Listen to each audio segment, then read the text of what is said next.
যারা চাঁদাবাজি করো, মস্তানি করো, আমি বুঝি না তারা কি জাতের লোক, গায়ের রক্তটা কিসের, মানুষের রক্ত না পশুর রক্ত? চাঁদাবাজি করতে যাও কি জন্যে?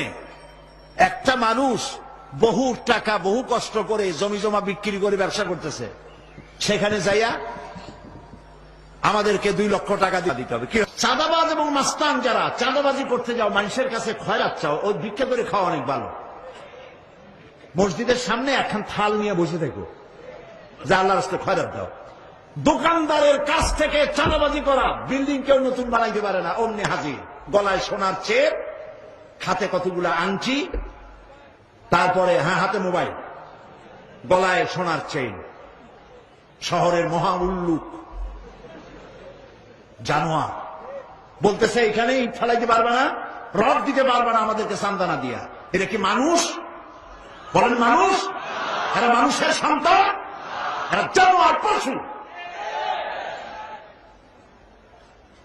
চাঁদাবাজ এবং মাস্তান সন্ত্রাসী, ইসলামে এদের কোন স্থান নাই।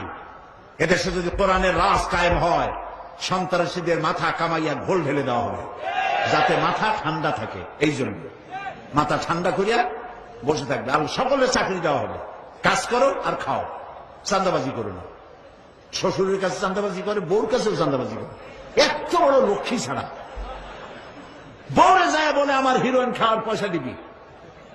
পত্রিকা আসছে না ভাই? কত বড় শয়তান, বউর কাছে চাঁদা চায়।